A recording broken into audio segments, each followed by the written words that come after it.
श्री कुंद कुंद भगवान की, आचार्य गुरुवर श्री ज्ञान सागर मुनि महाराज की,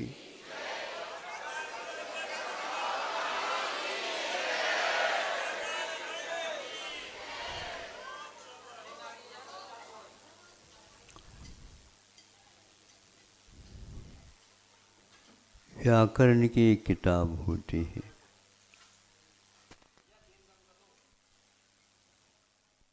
जिसके बिना हम अर्थ की ओर गतिमान नहीं हो सकते। शब्द के बिना आप अर्थ की ओर और अर्थ के बिना प्रयोजन की ओर हमारी यात्रा कभी नहीं हो सकती।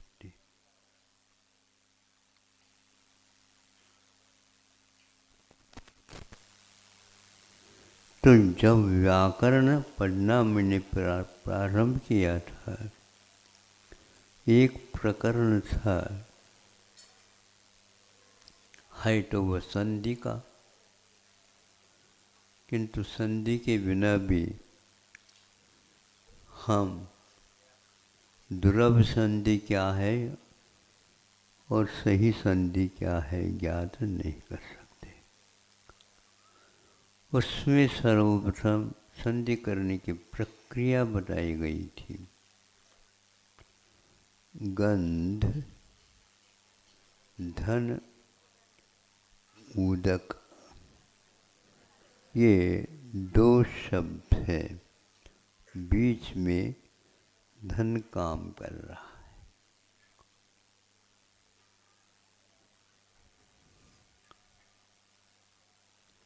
गंध और उदक, इन दोनों के मिश्रण करने, संधि करने से फल निकलता है गंधोदक। समझ में बात आ रही है? बहुत सरल भाषा में बोल रहा हूँ क्योंकि आप जटिल भाषा के पुरोधा हैं।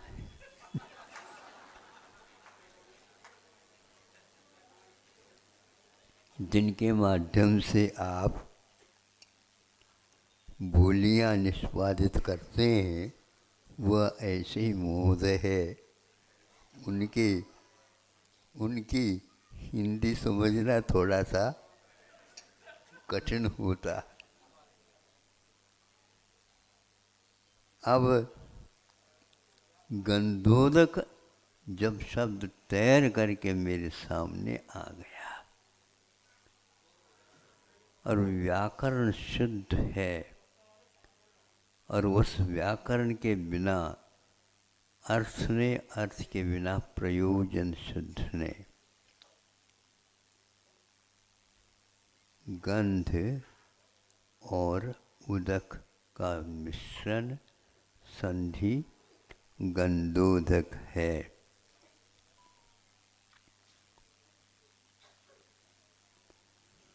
आप लोग मंदिर में जाते हैं, दो टेबल वहाँ पर लगे हुए रखते हैं, उच्च आसन रहता है, दो कटोरे चांदी के या और कोई भी हो वहाँ पर रखे रहते हैं। दोनों के ऊपर ढक्कन रहता है और एक के माध्यम से आप हाथ धो लेते हैं, एक के माध्यम से आप अपने माथा धो लेते हैं।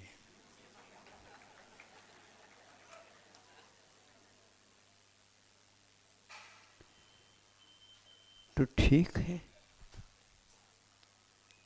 गंधोदक आगे जाकर के एक आध घंटे में समाप्त हो जाता है।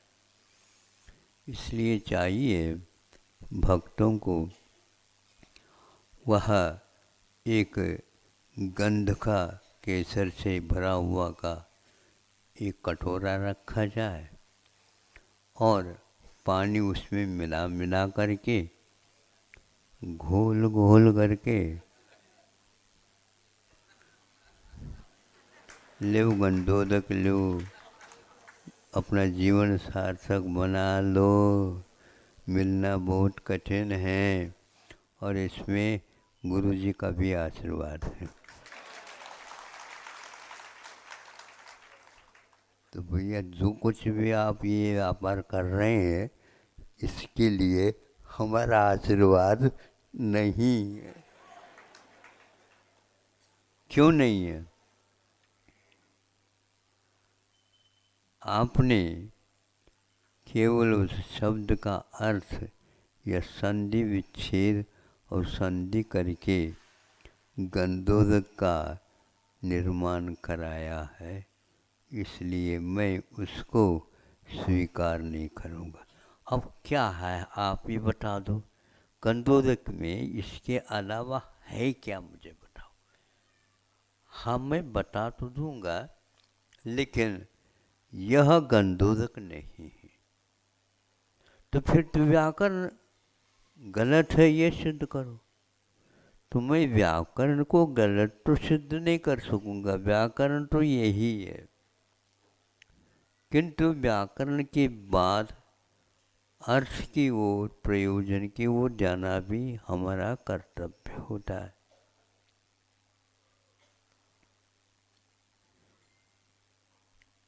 केवल नासिका का विषय बन जाना गंध, तो फिर इसके उपरांत हम कहेंगे जो व्यक्ति अपने पैसा काफ़ी होने के कारण दोनों कानों में रुई भर लेता है। काय के लिए भर लेता रुई? ज़्यादा आवाज़ हो रही इसलिए बंद करने के लिए नहीं। गंध के स्थान नासिका नहीं किंतु कान में रखा जाता। कान हमेशा हमेशा सूखा रहता है और वह एक प्रकार से श्रोत्रेंद्रिय के रूप में स्वीकार किया जाता। तो जो गंध है वह नासिका का विषय होता है। नासिका में यदि इतर का फुआ रख दो तो नहीं आएगी गंध, समझे? हाँ, इसलिए कान में रखने का वो सवाल है। तो सोचा इनको उत्तर क्या दिया जाए, प्रयोजन की ओर हम चलें और उस प्रयोजन के साथ क्या सिद्धि होती है ये हमारे गुरुदेव बता देते हैं। क्या है वो ये है, गंध और उदक दोनों के मिश्रण से गंधोदक बनता हो और हम अपने माथे के ऊपर उसको सिरोधार्य कर दे, ऐसा संभव नहीं है, ऐसा प्रयोजन नहीं है, ऐसा तात्पर्य नहीं है। और ऐसे गुरुदेव का आशय हमें नहीं लेना। वो ये कहते हैं केवल गंध और उदक का नाम यहाँ पर गंधोदक नहीं, आगे भी कुछ पढ़ रहे हैं, निर्मलम निर्मलीकरणम पापनाशनम, ऐसे कैसे कहा? बाजार से इस प्रकार का दूध ले आओगे तो पापनाशनम नहीं होगा। माथे पर हमेशा हमेशा वह धारण भी करोगे तो भी पाप नाश को प्राप्त नहीं होगा। इंद्र भी सौधर्म इंद्र भी आता है और भगवान के चरणोदक ले करके, देखो यहाँ पर भी चरणोदक कहते हैं, चरण और उदक, चरणोदक। तो भगवान के चरण से संबंध रखने वाला जो उदक है वो उदक हम यहाँ पर तात्पर्य प्रासंगिक लेते हैं। वह भी स्वर्ण के लिए रत्नों के डिब्बे में उसको सुरक्षित रख करके अपने परिवार को ले जाने के लिए रख लेता है, सुरक्षित रख लेता है। शायद सम्यक दृष्टि है और भगवान के इस प्रकार की गंधोदक को ले जा रहा। गंध और उदक के मिश्रण से गंधोदक तो बनता है, लेकिन पाप नाशक गंधोदक तो एक प्रकार से भगवान के मस्तिष्क के ऊपर शिरोधारा करने से बह करके जो आता है उसका नाम गंधोदक है। ये आस्था का केंद्र है। हर व्यक्ति के लिए मैं नहीं कह रहा हूँ, जो व्यक्ति इस प्रकार की आस्था रखता है, ये निश्चित बात है कोड भी ठीक हो सकती है।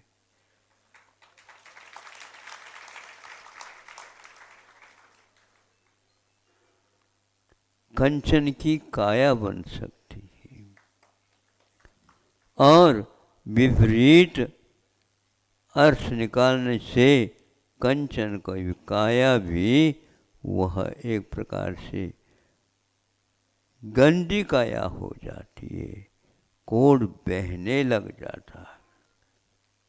पुराण ग्रंथों को पढ़ने से ये आंखें खुलती है।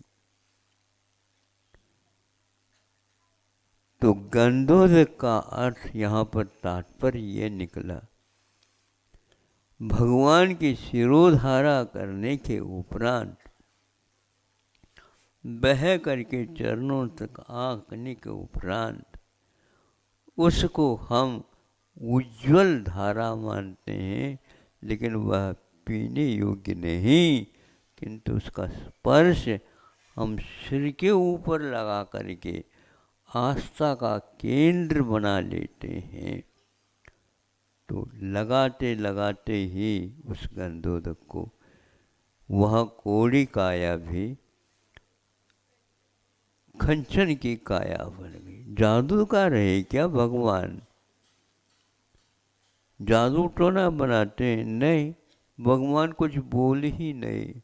भगवान तो जीवित भी नहीं, यूँ समझ लो, किंतु बिंब में भी हमने भगवान की स्थापना करके कर लेंगे तो भी वह छुटकाव हम लोगों के लिए हमेशा हमेशा के लिए कर्मों से मुक्त बनाने के लिए बन जाता है।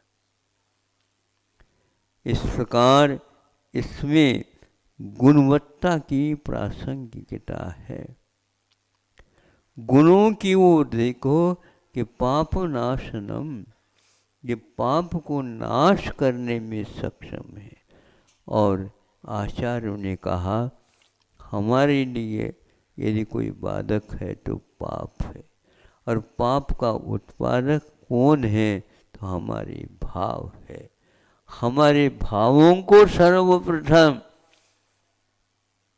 गंधोदक रूप दे दो, और हमारे भाव ही गंधोदक के रूप में हो जाते हैं। लेकिन स्वयं की गंधोदक स्वयं के पाप नाशन के लिए कारण, क्योंकि महाराज आपके तो चरणोदक से तो अब सब कुछ हो रहा है, और आप भी अपने चरणोदक से काम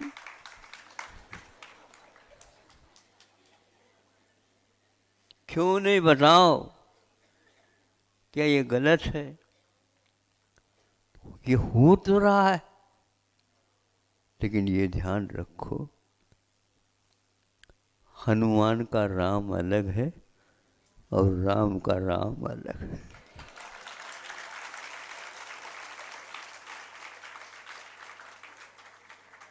इसमें मेरा आ जाता है, नहीं होता। भाव समझे गंधोदक का निर्माण कैसा होता है, ये समझे। किसी एक फैक्ट्री में से आप गंधोदक का उत्पादन 3 काल में नहीं कर सकते। ये गंधोदक पवित्र गंधोदक शिरोधार्य है।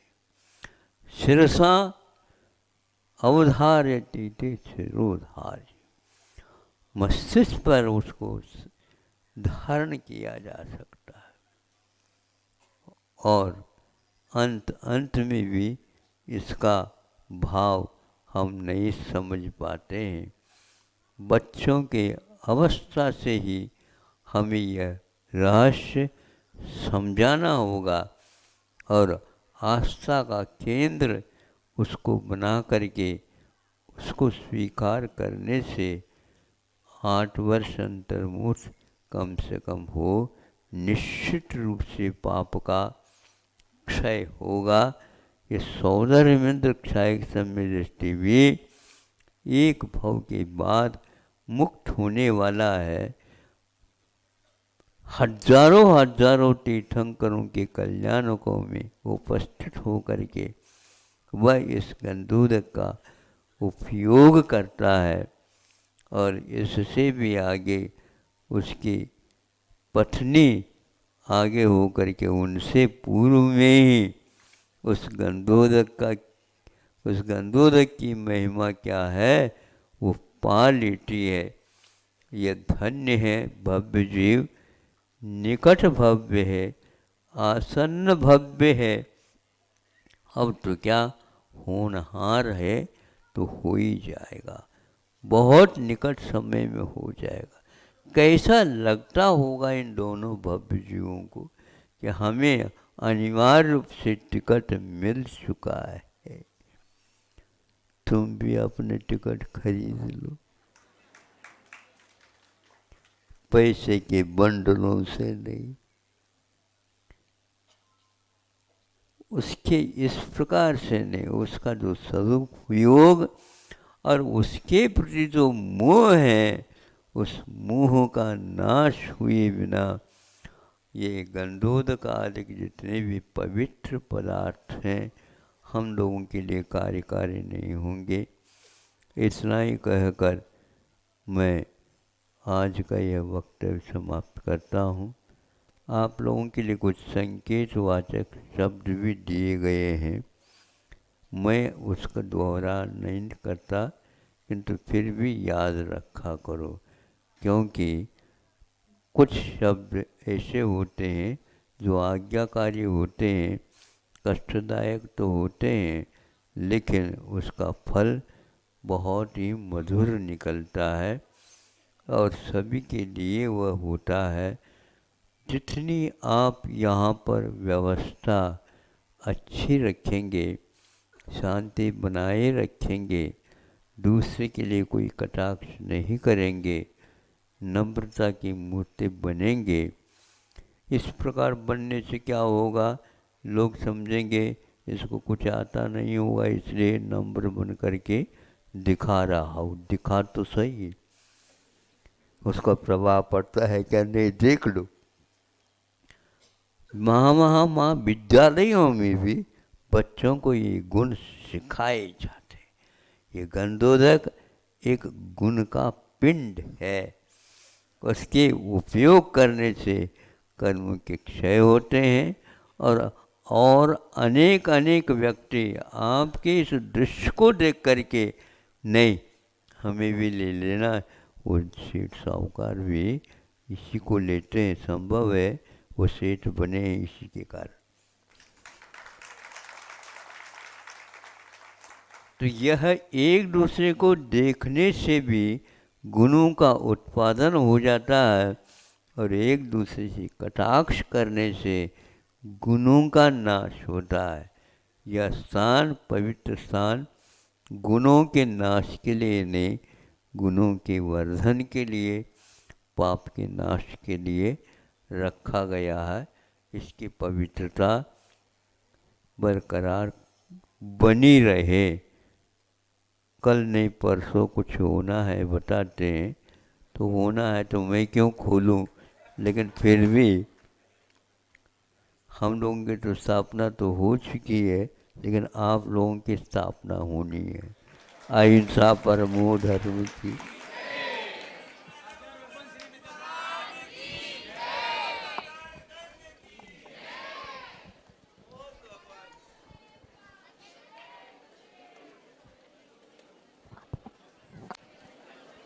बोले द्वादशांग जिनवाणी माता की, आचार्य भगवंत गुरुदेव श्री 108 विद्यासागर जी महामुनि राज्य की, समस्त आचार्य संघ की। आप सभी को जो निर्देश दिया गया, एक निवेदन किया गया,